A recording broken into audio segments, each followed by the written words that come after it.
Hello, so I am making a video of a Linux distro called Adélie, or Adélie Linux, and they have a Beta 6 that was released about a year ago. Very lightweight distribution, and I did install it on this netbook that I have from 2011, and it runs very well.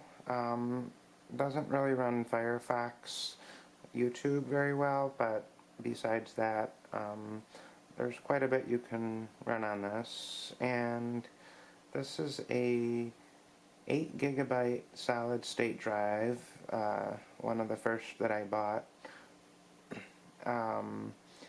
And the storage space is about 2 gigabytes or 3 gigabytes for the operating system, so it works really well with older distributions. I definitely recommend solid state, even if you're running on like 40 gigabytes, still a lot faster.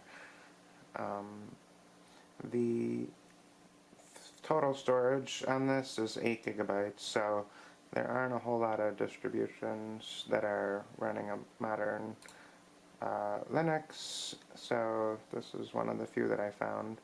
I did actually notice some interesting things. The terminal font is actually not the typical one that you see, but the system font was using monospace regular, and actually if I change it, the more familiar one is something like source code regular, and typically that is like, that looks a little more familiar. I'm not sure the other one that a lot of other distros use, but this is a little bit more spaced, which can improve readability a little bit, but then it also kind of looks large. Like, they actually had bold on some of the settings, the default settings.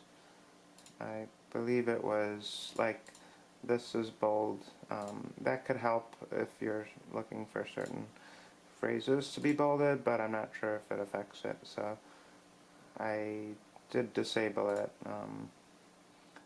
Of course, I don't really know what I'm doing, but I don't use it very often, so I'm going to just change it to the regular and maybe decrease the font a little bit, since the screen is on the small side. It's only 1024 by 600, and other than that, I did change the opacity from solid to transparent, because you get to see behind the terminal, which is actually useful. I try to remind myself that I'm actually using the terminal, so I make it darker than like super light. Not that you would get confused necessarily, but yeah, 0.78 is a good percentage. So you don't have to squint, but you don't really want to rely on it, just so you know what's going on in the background. And so back to, let me just make sure I have the okay. I think some of the settings, typically I have to push alternate to slide it. Yeah, so it does typically save those settings. Oh, it looks like you can zoom out. Am I able to close it, or appearance? Okay, so standard, without these other tabs open, you're actually under 400 megabytes of RAM, which it was when it booted up, but there's still probably some background. Okay, there it is. So 400 megabytes. I did install Void Linux on another Chromebook, and it did use a little bit more memory, so I think I'm going to try installing it on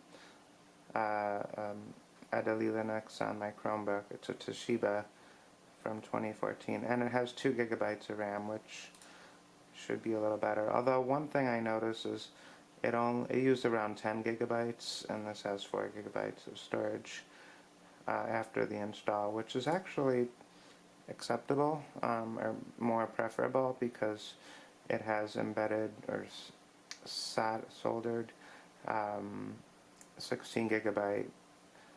I think it's MMC. I don't really think it's solid state.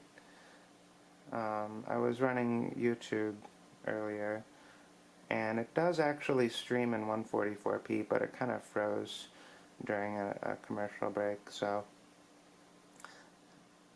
not really sure I want to try it again, but I can show you the percentage here.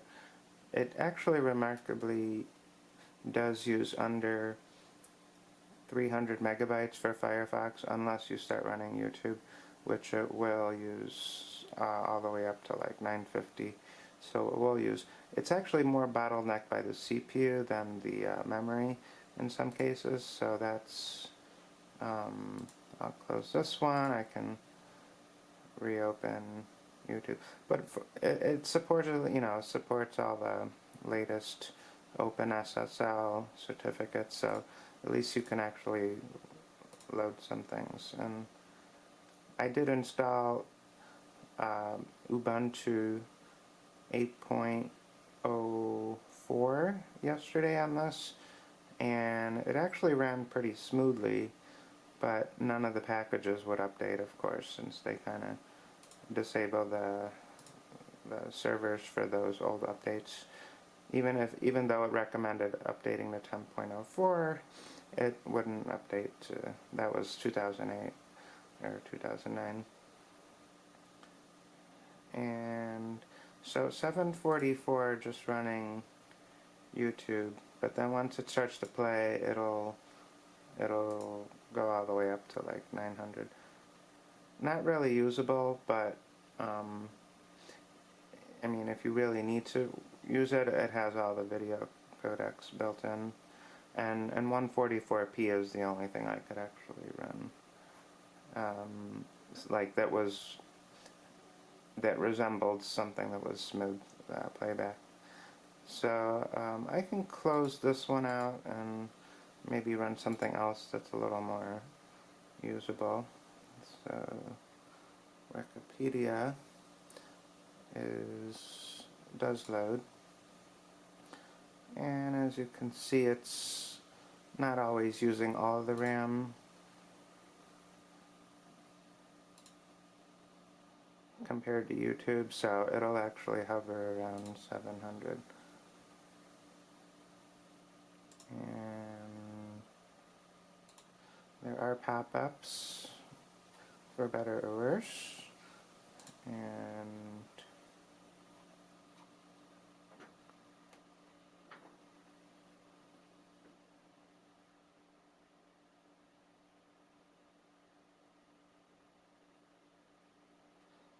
so pictures load, and it does run fairly smoothly. So the CPU percentage is actually manageable. It's not always at 100%, unlike other distributions. So it does actually keep that at a minimum. Of course, Firefox really does test it when you run like more intensive websites, and something like CBS. Now, if it's going to play a small video, then that's probably going to be an issue, but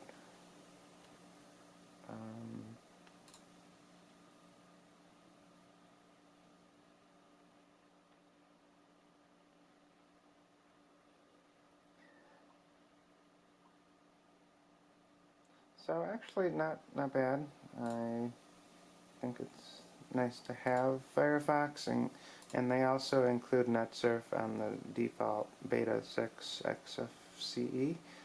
Xfce4 distro under Other, so they include that in case you want more lightweight. But overall, I'm surprised it actually runs Firefox better than some even the ones that say they're lightweight, you know, will kind of run a little bit more intensively because they're not expecting an atom from 2011 or 2012. 91%, so it's actually, yeah, using most of it. And now it's probably going to run slower because once the whole website loads, you may get a pop-up video that autoplays, so you can't really stop that easily. So it's just better to close it before it freezes. It did actually freeze, yeah, so it does freeze sometimes. But for most websites that don't use a lot, you probably could get by with it if you really have, if you have to use Firefox. Obviously not as fast as you'd like it, but having 2 threads does help. This is hyper-threaded. NetSurf runs a lot better. It loads pretty quickly. Register, so you can load a lot of websites fairly quickly, even with ads. You can't really see the ads.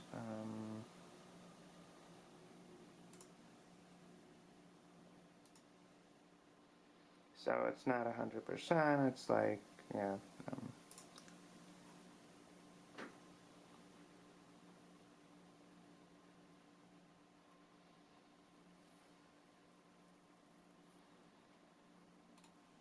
Okay.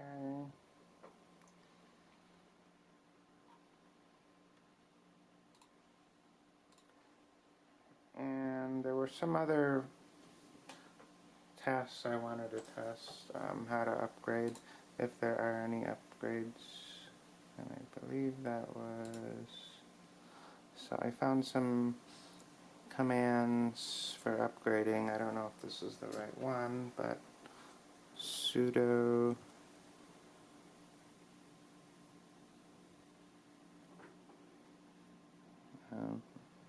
I have a window covering the, where did it go? Okay, sudo apk upgrade. Yeah, that doesn't,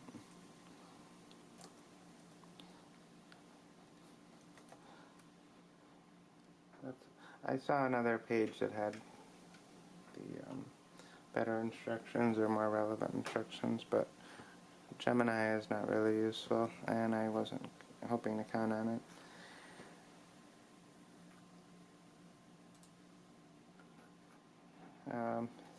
Not really prepared for this video here.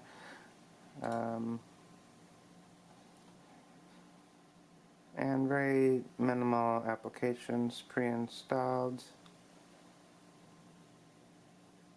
which is probably a feature as long as they make it simple to add programs. I don't see like a GUI based package manager, but you can always just type it in with the APK terminal. So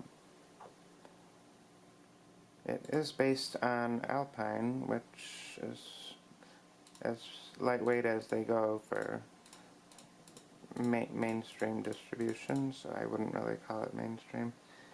But this laptop battery is excellent. It's lasted 15 years, and it is not like running out of power as soon as you unplug the AC cable. So it works in a pinch, but I wouldn't count on it much longer than that.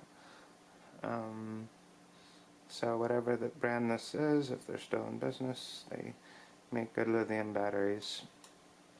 It used to last about 3 hours, but not sure how well that runs right now. And wish I could find something else for this video, but I think I will wrap it up and make another video on the Toshiba Chromebooks, see how well it runs. Alright, thank you for watching.